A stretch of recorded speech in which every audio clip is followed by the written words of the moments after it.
In my past life, I endured 8 years of living as a widow in all but name. Only on my deathbed did I realize my husband had remained chaste for the sake of my best friend. He had told me it was because he lost his fertility while saving my life, yet in no time he brought their 2-year-old son to my side. "This child has struck a chord with me, let's adopt him," they said. He used my family's resources and funds to start his own company. The first thing the company did after going public was to send me a room full of fresh lilies with pistils intact. I died from pollen-induced allergic asthma. If I could do it all over again, I'd proudly champion his ship with his bestie Valerie. Anyone who dares to stop me will get bitten. At the company's new project meeting, the young assistant nudged my arm and whispered, "Ravenna, does Ronan have some issue with you? When you were speaking earlier, he was staring straight at you with a really intimidating look." Following her slightly puzzled gaze, I looked over and was startled to see Ronan seated at the far end of the conference table. "He looks like such a nice guy, but his eyes seem like they could swallow someone whole," the assistant muttered under her breath beside me. As soon as Ronan across from me noticed me looking at him, he instantly changed his expression, shifting seamlessly from blatant disgust to one of tender affection. The project leader was still analyzing the details of the plan, while the white ceiling light above, as bright as daylight, made my eyes ache. I pinched my thigh hard. The sharp pain jolted me awake instantly, and I glanced at the date on my phone again. I froze. This was the year Ronan and I were preparing to get married. Had I been reborn? I remembered that in this same year in my past life, I was inexplicably kidnapped by a group of people. They weren't after money or my body, they simply locked me on the 3rd floor of an abandoned building for one night. At the time, I thought it was a business rival of my mother's, someone who resented us for taking their business, so they kidnapped me for revenge. I begged them tearfully to let me go, promising I could give them a lot of money if they just spared me. Just as the lead kidnapper was wavering, Ronan suddenly appeared. At that moment, he transformed into righteousness, pointing at the 3 kidnappers and unleashing a torrent of words, calling them cowards who only dared to intimidate women. He challenged them to release me and take everything out on him if they had any guts. As a result, the kidnappers released me just as he had hoped, surrounding him and beating him mercilessly. He was hospitalized for over a month. At that time, I already had feelings for him, and after this incident, I felt both gratitude and guilt toward him. So when he proposed to me, I agreed without hesitation. Little did I know, this marked the beginning of my nightmare. After marriage, he confessed to me that when he saved me, the kidnappers had kicked and injured him, leaving him unable to father children. He said if I minded, he could divorce me immediately. Since he was injured for my sake and we were already married, I told him not to feel pressured. As long as there was hope for recovery, I would accompany him to the hospital for treatment as long as necessary. The irony was, in public, he put on a flawless performance of being deeply devoted and unwavering in his love for me, but behind closed doors, he wouldn't even hold my hand. I discovered Ronan's secret and was murdered by his scheme. That day marked the listing of Ronan's company, and he hadn't returned home in over half a month, buried in work. While organizing his study at home, I came across a stack of files in the drawer. The top documents were the adoption procedures for our son, but beneath them was the child's birth certificate. The mother's name clearly stated, Valerie. Valerie was my best friend, my childhood confidant. My scalp tingled with shock, but I couldn't believe this Valerie was actually my close friend. Perhaps it was just someone with the same name. I started searching through the documents in his desk, but found nothing. Finally, I happened to look up and noticed a small safe placed on the highest shelf of the cabinet. I climbed onto a stool, entered the child's birthday from the birth certificate, and the safe opened. Inside, apart from some gold bars and jewelry, there were only photos.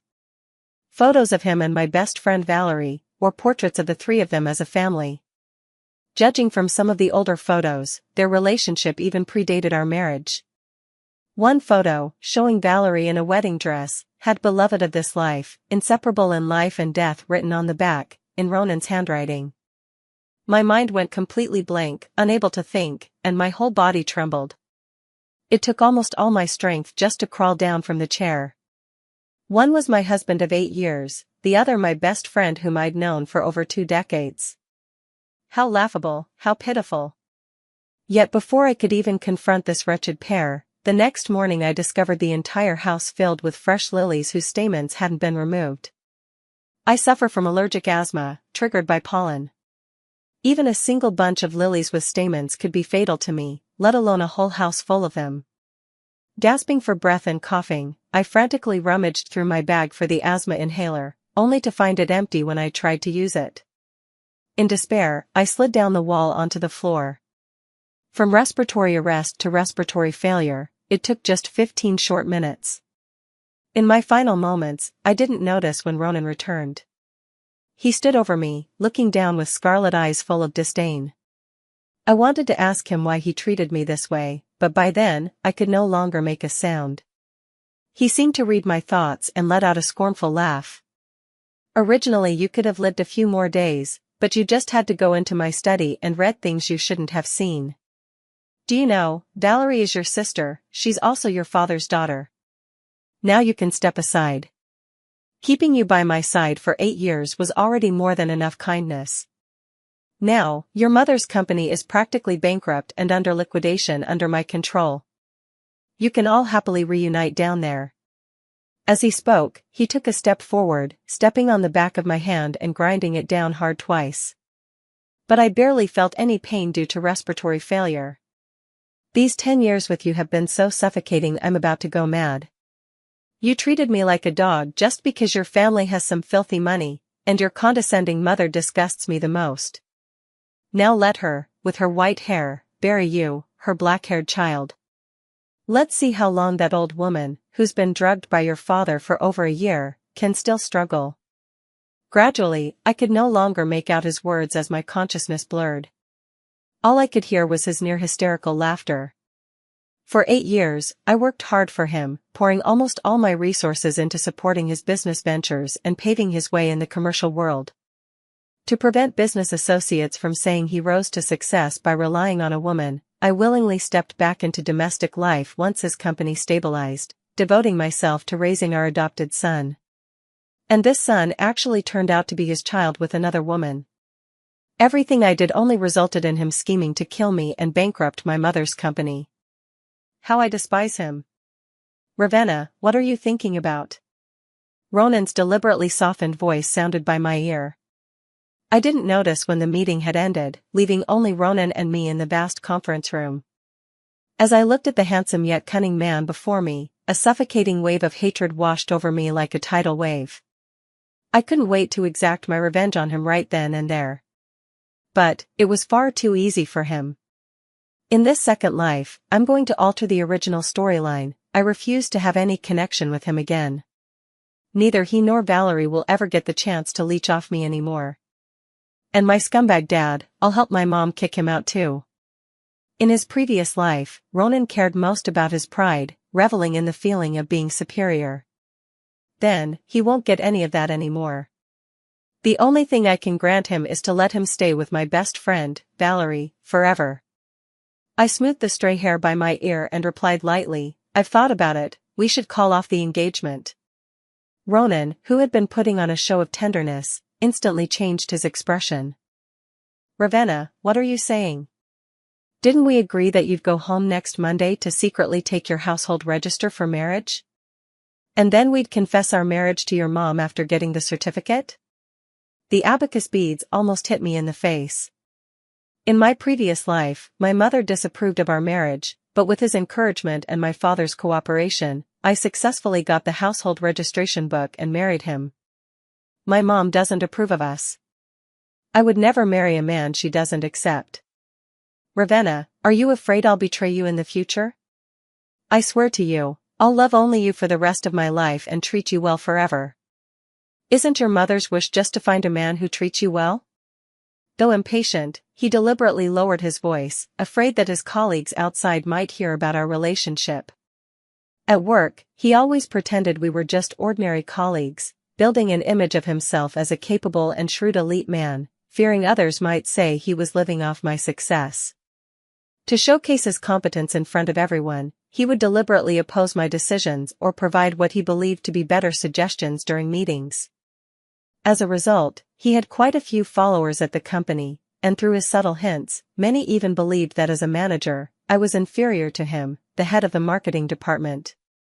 Some colleagues even bluntly remarked that without him as my right-hand man, I might not have achieved any results at all. He gazed at me with hopeful eyes, eagerly awaiting my affirmative answer. I lifted my left hand and glanced at the engagement ring on my middle finger, its tiny diamond barely a carat, and let out a derisive scoff. My grandfather was the founder of Blackwood Group in City A, my mother serves as the CEO of the corporation, and my cousin currently holds the position of marketing director at the company. I was actually planning to marry a man who could only afford a measly 1-carat diamond for an engagement ring. With my right hand, I gripped the band, twisted it lightly to remove it, cast a disdainful glance at it while toying with it, and then promptly tossed it into the trash right in front of Ronan. I was just playing with you before, didn't expect you to take it seriously. Ronan's breathing instantly became heavy, his brows furrowed so tightly they could crush a few flies. He glared resentfully at the nearly diamondless engagement ring I had thrown in the trash, his fists involuntarily clenching. I nodded at him with a smile, then walked out of the meeting room. At the bathroom mirror, I smoothed down my hair, my reflection radiates youth, with plump collagen filling my face. I love how I look now, still unblemished by the wear of trivialities, my edges not yet worn smooth. My eyes haven't taken on the bitterness of a resentful woman. This world holds too much to do, why obsess over romance? I returned to the office area to check on the marketing team's progress. What's wrong? You seemed pretty absent-minded just now. A colleague I've always gotten along well with, Claire, came over to check on me and handed me a bottle of yogurt, the kind I usually love to drink. I was just about to thank her when a slightly mocking voice sounded from behind me. You sure know how to kiss up. Our manager wanders around in a daze all day, who knows how she even got that position. One might think she has some shady relationship with the marketing director. What a joke. What other relationship could there be? A sibling one, of course. Most people at the company don't know who I really am. Everyone just thought I was the marketing manager who landed the job through connections due to my study abroad background, and that my relationship with the marketing director wasn't simple. Privately, they'd even call me a nepotism hire. Claire frowned tightly upon hearing this and turned to retort, but I patted the back of her hand, signaling her not to dwell on it. Glancing back, I realized it was Jackson, Ronan's right-hand man in my previous life and a crucial aide in founding Ronan's company. He had helped Ronan carry out countless underhanded dealings. In my past life, colleagues would gossip behind my back, and it wasn't until later that I found out it was all rumors spread by Jackson. Even when I went out for a meal with my uncle, he twisted it into me dating an elderly man. I glanced at Jackson indifferently and said, "Do rumors just roll off your tongue so easily? Instead of wasting time like this, why not focus on your performance? You've already failed 2 assessments in a row. According to company policy, I could suggest HR terminate you. We don't keep slackers here." He seemed to think I was joking, choking on his water as he replied, "You don't actually believe that just because you got some gilded diploma abroad and waltzed into our company as an outsider, people automatically respect you, do you? Talking about not keeping slackers, aren't you the real slacker here?" After speaking, he scanned the room as if seeking their agreement. Sure enough, many of them stifled giggles behind their hands, clearly enjoying the spectacle. He thought I was joking because the company had never fired anyone solely for failing performance reviews before. Typically, they would conduct a comprehensive evaluation and give employees another chance. I smiled indifferently and immediately called the HR manager in front of everyone. "Uncle Stephen, I want to fire someone named Jackson. Please handle the termination process for me." The people around burst into laughter, as if they thought I was performing some comedic act. But 1 minute later, the landline on Jackson's desk rang. He glanced at the extension number on the phone, looked at me in disbelief, and answered the call. Then his expression grew darker by the second. After hanging up, he quickly headed towards the HR department. 3 days later, Jackson was dismissed from the company. I felt thoroughly satisfied. It was also a way to cut off one of Ronan's important henchmen. I was in a great mood and wanted to grab some snacks from the break room, but Ronan blocked me in the hallway. He tried to keep his voice low, but practically roared at me. "What are you playing at? Settling personal scores on company time? Do you even know Jackson is a key member of my team? He's helping me close a major project, and HR just fired him without a handoff. Do you have any idea how much this costs me?" Funny you should ask, of course I know. I also know that project would have earned him an annual salary breaking $1 million and promoted him straight to my position as marketing manager. In my previous life, I voluntarily transferred to the research team just to vacate the spot for him.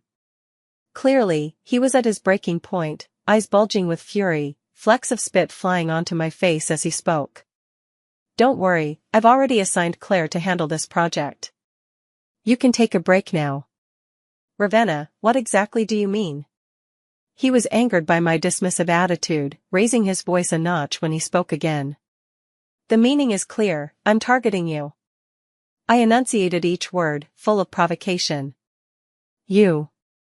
Ronan was momentarily speechless with anger. His face turned alternately pale and ashen. When he finally regained his composure, he grabbed my arm tightly. "Don't forget who saved you. Don't be ungrateful. For you, I even." I glanced him up and down and let out a scornful laugh. "Even what? Even became impotent?"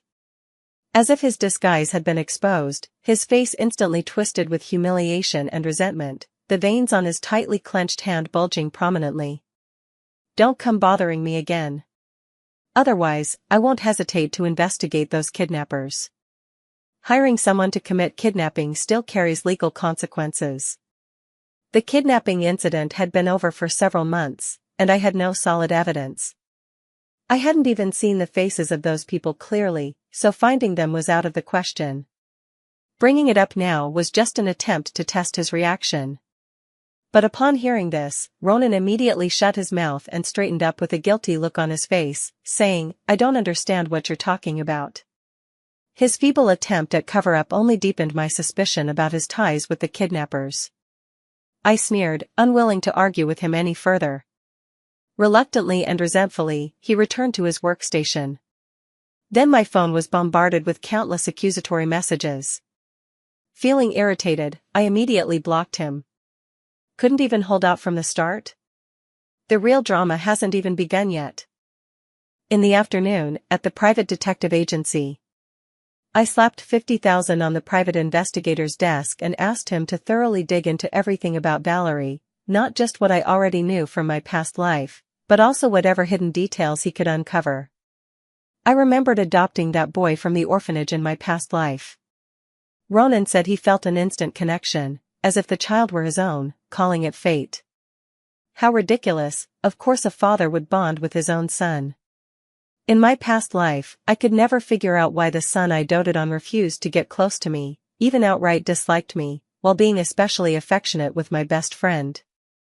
No matter how I coaxed him to do his homework, it was useless, but with just a casual remark from Valerie, my son would immediately obediently sit at the desk. What he often said was, "You're the bad woman. I wish Aunt Valerie were my mom instead." Turns out the whole family had been playing me for a fool, coveting our family's assets while making me raise their son for them. Now I'm going to see how my dear best friend orchestrated this whole scheme. The private investigator really was professional. Within less than 2 days, they sent a compressed file to my email. Inside were documents, images, and even organized videos, all neatly categorized by timeline.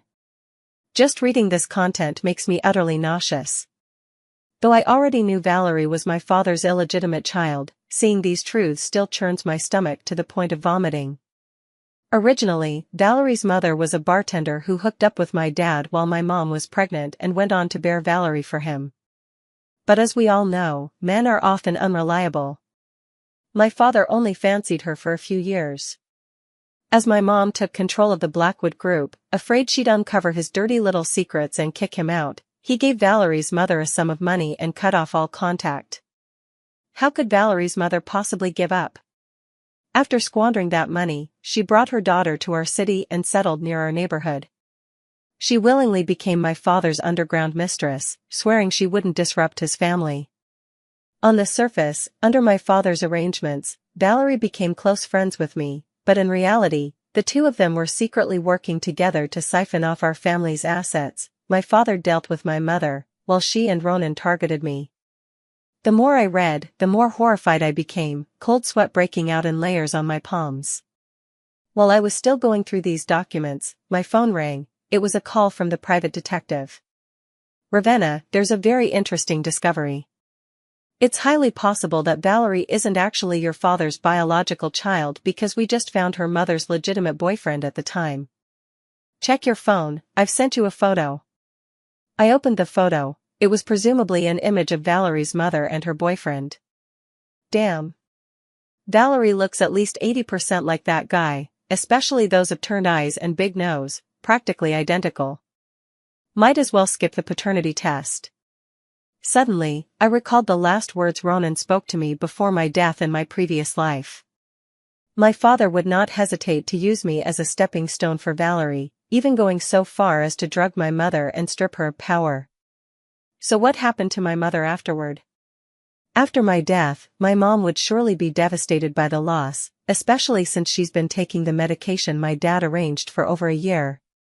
At this thought, my heart ached bitterly. I forwarded this ridiculous content to my mom, fully convinced that my dad would be left with nothing but his underwear. But little did I expect that the very evidence meant to leave my dad penniless in the divorce would end up cementing the marriage between Valerie and my dad. But that's a story for later.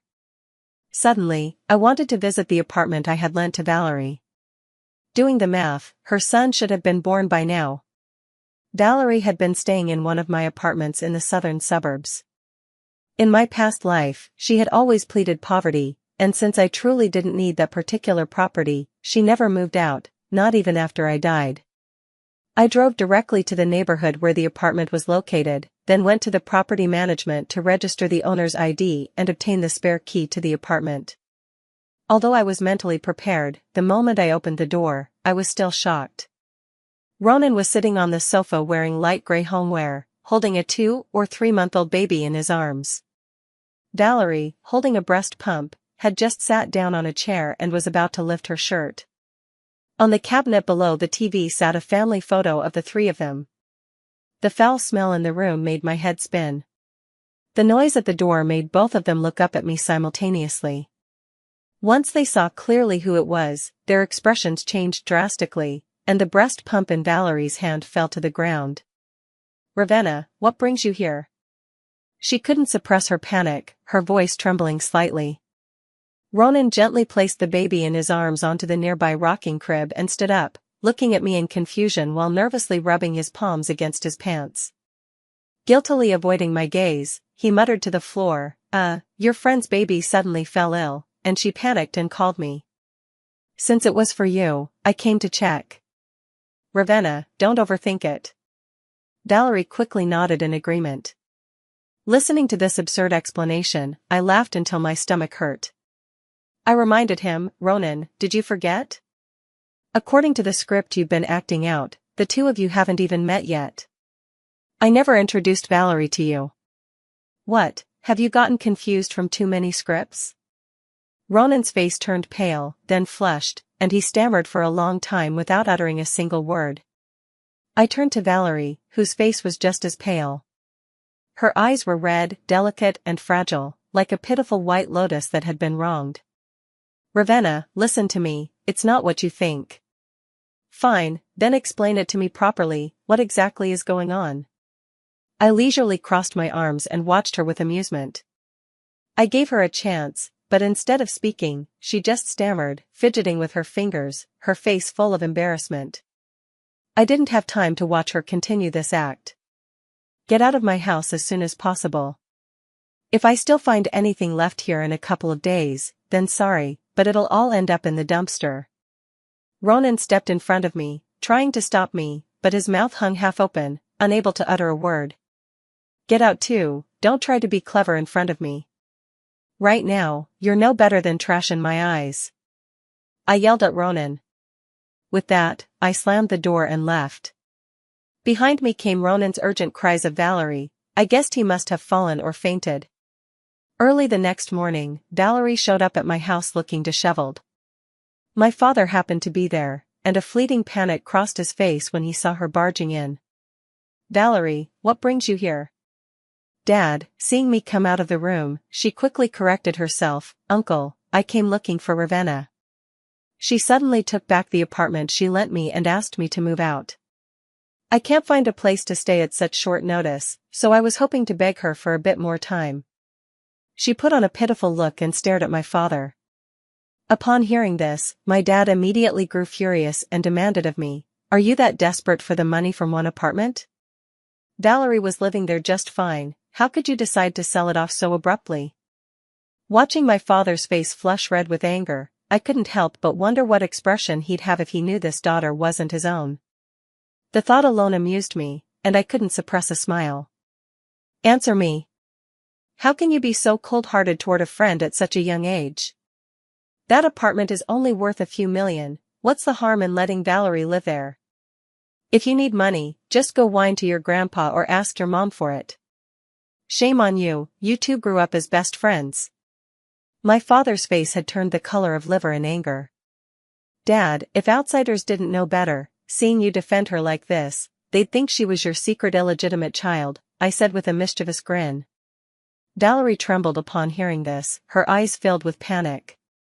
"You ungrateful wretch, how dare you speak to your father like that?" My father reached out to slap me. Just then, my mother, who naturally had the aura of a leading lady, appeared. She was wearing a silk nightgown, looking lazy yet sophisticated. She scolded my father and then threw a stack of documents in his face. I glanced at them, the words "divorce agreement" were clearly visible, and another paper fluttering to the floor was a paternity test report. My father picked up the paternity test first, glaring at me fiercely. However, after seeing the conclusion stamped in red, his gaze shifted from me to Valerie. He seemed disbelieving, flipping through the report several times. Then he stared intently at Valerie's face, as if searching for confirmation in her expression. Finally, he let out a furious roar and punched Valerie in the face. Haha, he must have discovered that this woman isn't his biological daughter. Valerie fell backward onto the floor with nothing to cushion her fall. She picked up the report my father had thrown on the ground, glanced at it, and froze on the spot. My father dropped to his knees at my mother's feet, slapping his own face as he begged for her forgiveness. My mother gestured to the butler standing in the middle of the living room, instructing him to throw out all of my father's belongings. My father tried to stop the butler from tossing his things while simultaneously reaching for my mother's hand. She kicked him square in the chest, sending him sprawling onto the floor. My mother patted the spot where my father had touched her and said, "You deal with the rest." Without looking back, she went into the bedroom and closed the door. Truly my mother, a decisive woman in business, no exception when it comes to relationships. My father scrambled on his knees to knock on the bedroom door, pleading tearfully for my mother to open it. Valerie finally snapped out of her earlier shock. She slowly rose to her feet, met my eyes with a level gaze, and smirked disdainfully. Apparently realizing that the truth was out and there was no way to hide it, she simply tore off the mask. "Ravenna, you're not entirely stupid after all. After playing you for so many years, it's not too bad that you finally caught on." She finally tore off her disguise, baring her fangs like a predator, which was actually somewhat thrilling. I waited for her to unleash her ultimate move without responding. "Didn't you love Ronan to death? Well, guess what? He loves me. A mere flick of my finger, and he'd dump you in a heartbeat." I frowned. Was this her so-called magic attack? Just this? Seeing my stern expression, she thought she had gotten to me and grew even more smug. "Ravenna, since elementary school, I've had you wrapped around my finger, and now is no different. If you kneel and beg me, I might let you have Ronan, but whether he'd choose you, I can't guarantee." All she ever talked about was Ronan. I thought she had some extraordinary tricks up her sleeve. I grew impatient and urged her, "Say it all at once, so what happened next?" Valerie's expression froze. She probably didn't understand what I was trying to get her to say. Oh. I get it now. Her trump card was Ronan. What a ridiculous bluff. Then I'll think about it, I said with a grave look. Since she assumed I couldn't live without Ronan, I didn't mind letting her grow even more arrogant. Seeing my expression, Valerie thought she had me under control. She snorted lightly through her nose, then glanced at my father, who was still sobbing on the ground, and spat dismissively. All idiots, the whole lot of you. She then gave me another sidelong glance and said, well, I won't be moving out of the house just yet. With that, she swayed her hips and left. I stepped on the paternity test report with my foot and smirked. Fine, if you won't move out, then I'll just have to sue you for trespassing. Ronan hasn't been doing too well lately. I've been cold to him all the time, and his colleagues at the company have started looking at him with strange gazes. With several of his confidants already dismissed, his position in the company became increasingly untenable. I also deliberately began distancing resources from him, simultaneously promoting Claire to be the head of the marketing department, sharing equal authority with him. Claire's abilities were no less than Ronan's. In fact, she was even more capable. A graduate of a top-tier university, she had single-handedly shouldered the marketing department's responsibilities in my previous life after Ronan and I left. The reason I hadn't severed all ties with Ronan yet was to play a longer game and reel in a bigger catch. His professional setbacks made him even more insecure. Especially after I assigned the last major project to Claire instead of him, his resentment toward me only deepened. He secretly contacted Jackson, who had already been dismissed, and wanted to start his own business again. Coincidentally, they ventured into the same new energy company as in their previous life. He began paving his own path, secretly reaching out to several of Blackwood Group's cooperative clients, attempting to glean information from the responsible parties about potential future collaboration. This is actually a major taboo in the industry. In the previous life, no one made an issue of it because Blackwood Group tacitly allowed his actions and didn't pursue the matter. But now things are different. These clients are companies that have collaborated with Blackwood Group for years, some even for over 2 decades. Soon, the matter reached the ears of the top executives. However, I begged my cousin to temporarily keep this matter under wraps, waiting to settle all accounts together after autumn. During this time, Ronan seemed to have completely changed his attitude toward me. He no longer cared whether people in the company would suspect him of being a freeloader. Openly, he showered me with affectionate attention, bringing me breakfast, delivering fruit, or even personally queuing up to buy afternoon tea for me. These were luxuries I never experienced in my past life. Every day, he lavished me with sweet words and gestures, while I responded with indifference. Meanwhile, I quietly removed his authority and resources, all while instructing the company's integrity department to scrutinize his expense reports, income, and financial transactions. When I saw the investigation results, I was shocked once more. His audacity knew no bounds. Taking advantage of our relationship, he had secretly embezzled an untold amount of company funds and gifts. Indeed, he has always positioned himself as the company's prospective son-in-law, so accepting these gifts probably felt no different than taking from his own family. It seems he and my dear younger sister will reunite in prison. Though they took different paths, they've arrived at the same destination. After sending me breakfast for a month, Ronan finally asked if I could lend him $30 million for a startup. What? Were those breakfasts gold-plated, worth $30 million a month? I gave him a "Are you out of your mind?" look before lowering my head to focus on my own work. Ravenna, I know you've been upset with me because of your friend's situation, but I swear to heaven, there's absolutely nothing between us. I love only you. I bought you a new diamond ring. If you were unsatisfied with our last engagement, let's do it again properly. Don't be jealous anymore. I've noticed your little tantrums these past days, and I promise you, from now on, I'll be completely devoted to you. I put down what I was doing and looked at his solemn face, feeling utterly speechless. Seriously? Did he really think all I've been doing lately was acting out of jealousy and revenge? Fine. Then first resign from your position at the conglomerate, assemble a team, and start as soon as possible. Really, Ravenna? I've already made all the preparations. Why don't you talk to your grandfather about using that office building of his in the southern suburbs? After all, we're family, I'm sure he'll support your career. That familiar glint of shrewd calculation reappeared in Ronan's eyes. Though he had started his business 3 years earlier than in my previous life, his intentions were exactly the same. With a smile, I nodded and made a call right in front of him. 2 minutes later, I said apologetically, "What bad timing. The entire building has already been leased out to someone else. It seems you won't be able to use it after all." Disappointment flashed across his face. Reading his mind, I offered a suggestion: that company probably won't last much longer. I heard they're about to file for bankruptcy liquidation. Why don't you rent another office space for now, and you can move in once this one becomes available? Ronan's eyes darted around, clearly calculating gains and losses. In truth, his startup didn't need much space at this stage, just a dozen or so people at most, far from requiring an entire building.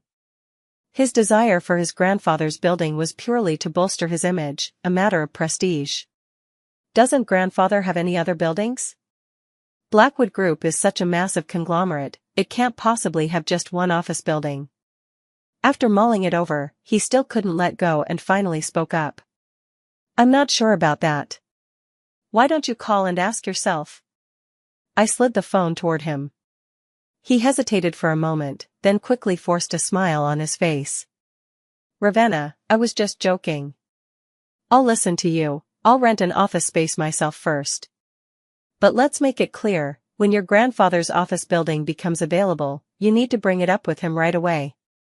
That building should be for our own family's company. Looking at his greedy and cunning face, I couldn't help but feel the urge to throw up the breakfast I just ate right in front of him. He resolutely submitted his resignation. The very next day after Ronan left the company, I used the excuse of investing in stocks to withdraw all the funds I had placed with Ronan. By then, he had already paid the deposit for renting the office space. Sure enough, a dog can't change its habit of eating shit. He thought he could use my money to rent an office, originally just enough for a dozen or so people, but he insisted on leasing the entire floor. That floor could fit hundreds of workstations, and it was in the prime location of a top-tier office building. When he signed the contract and needed money, he found all his cards were empty and rushed to the company looking for me. But now he's no longer an employee of Blackwood Group and couldn't get in at all. I waited until after work before going out. He urgently stopped me and asked, "Ravenna, why are all those cards empty? You should have told me before using them." I was utterly shocked by his shamelessness. That was my own money. Why should I need to inform him? Still, I patiently explained, a friend has an insider investment opportunity with double returns. I just put the money in temporarily to grow. It won't take long, and the balance in your cards will double too. Is that so? Ronan was overjoyed. He never doubted my words about investments, especially since it was backed by the Blackwood Group. Doubling that amount of money was no issue at all. What about the rent for the office? He asked tentatively, looking at me. Figure it out yourself first. My money should return with interest in about 2 months, and I'll give it all to you for your startup.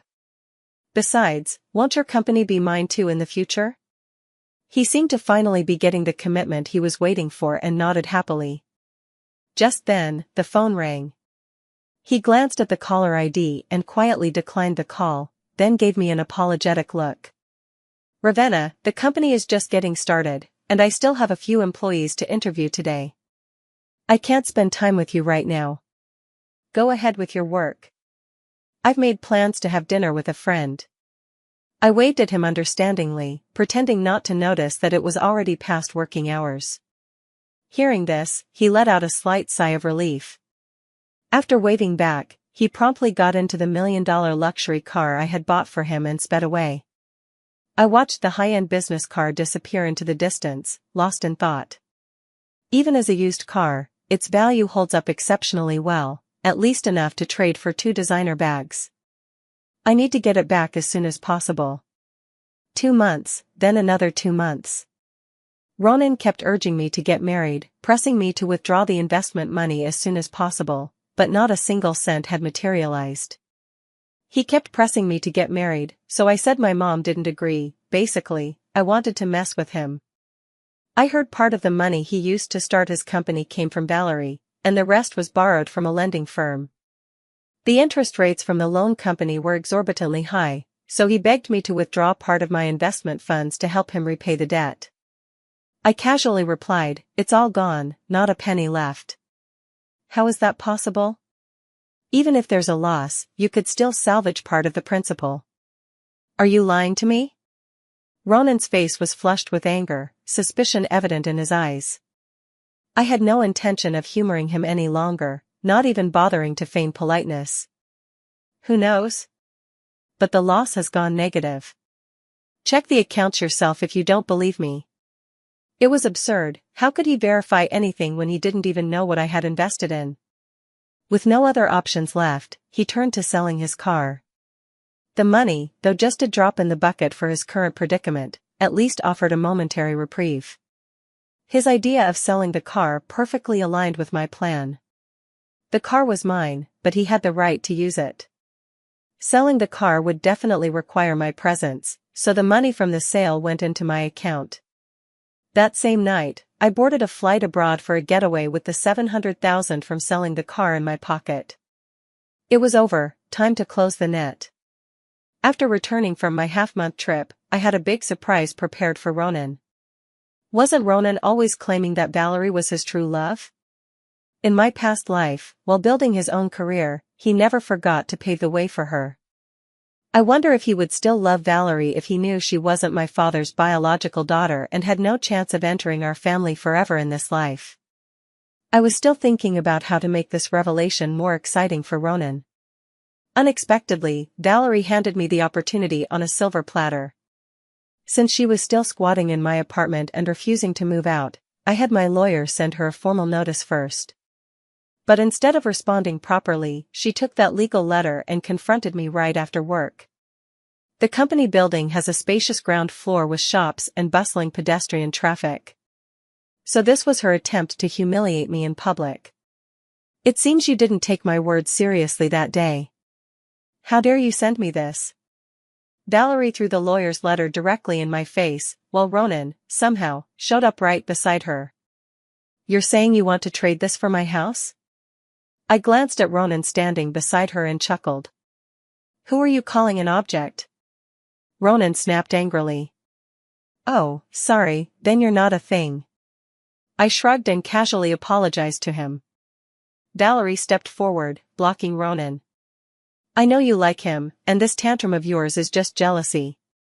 I can step aside and leave him to you, but on the condition that you transfer the apartment I live in to me, plus give me $5 million. Who do you think you are to make deals with me?" I couldn't be bothered to waste words on her and tried to move past her, but she stretched out her arm to stop me.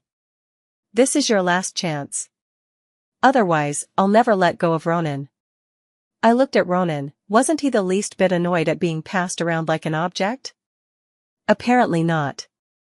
He even seemed rather proud, probably thinking the two of us were fighting over him. "Ravenna, I want to tell you, Valerie is actually your sister. If you don't believe me, you can go home and ask your dad. There's no need to fight over me. Just give her the house and money, it's barely a drop in the bucket for you anyway. From now on, I'll be completely devoted to you. All these days, you've been humiliating me on purpose just to win me back, haven't you?" Ronan thought I was just throwing a tantrum out of jealousy. My understanding of his shamelessness reached new heights. "Oh? Didn't she tell you? Her mother was a hostess, and her father's name is unknown, but he definitely has zero connection to my family. Valerie even personally saw the paternity test results." Having said that, I stared intently at Ronan, not wanting to miss the dramatic display on his face. Sure enough, his expression shifted from shock to disbelief, then to suspicion, and finally to fury.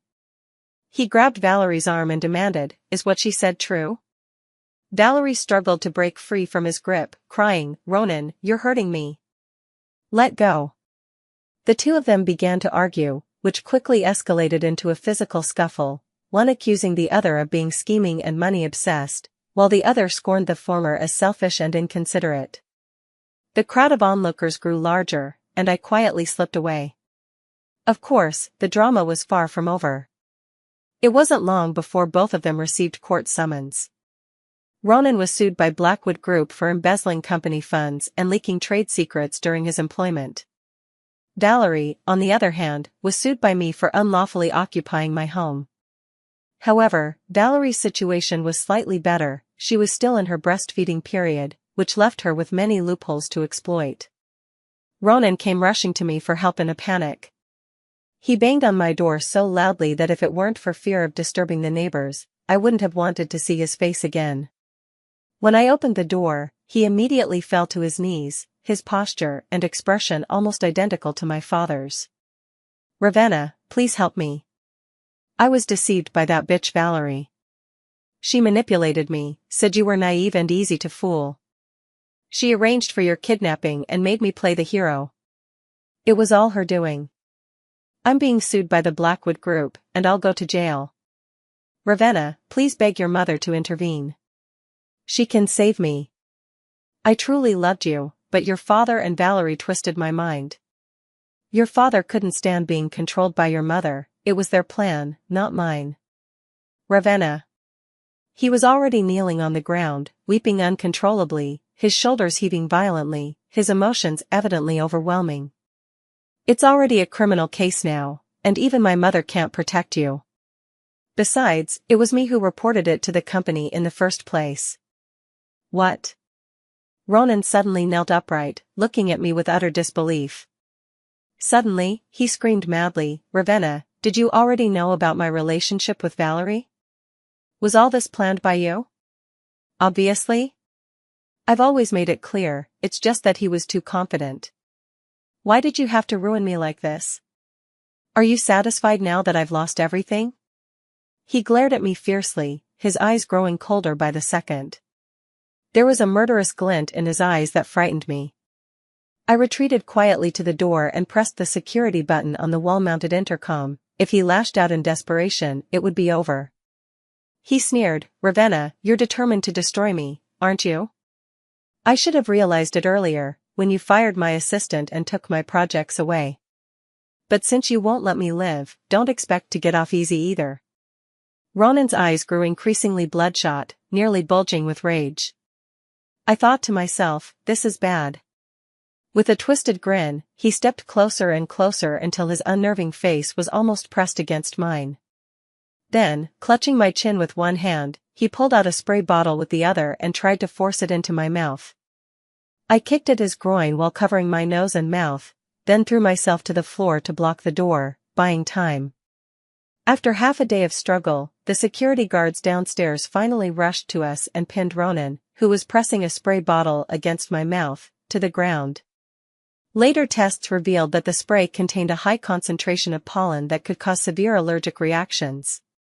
This was attempted murder, and combined with his previous crimes of embezzling company funds and trading corporate secrets, it was enough to land him a decade or more in prison.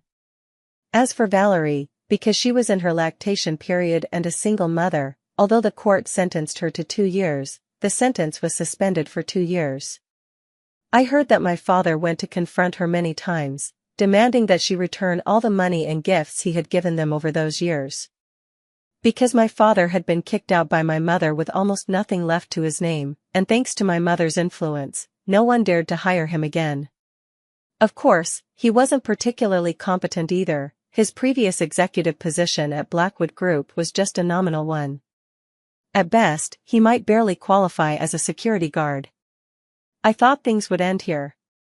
However, a twist occurred that utterly shocked me. Valerie certainly didn't have the money to pay my father, and since Ronan's release from prison seemed indefinitely delayed, she directly married my dad, choosing to resolve these debt conflicts internally. So the twist in this story is that my former best friend schemed to become my younger sister, but failed. Instead, she ended up becoming my stepmother. Thankfully, I was still in school, Otherwise I wouldn't have been able to untangle this messy relationship anytime soon. But none of this matters anymore. Since I couldn't ship Ronan and Valerie as a couple, I just raised high the banner of my dad and Valerie instead. I wish the scumbag and the bitch would stay together forever. That way, the ratio of quality men and women on the market would increase by a bit.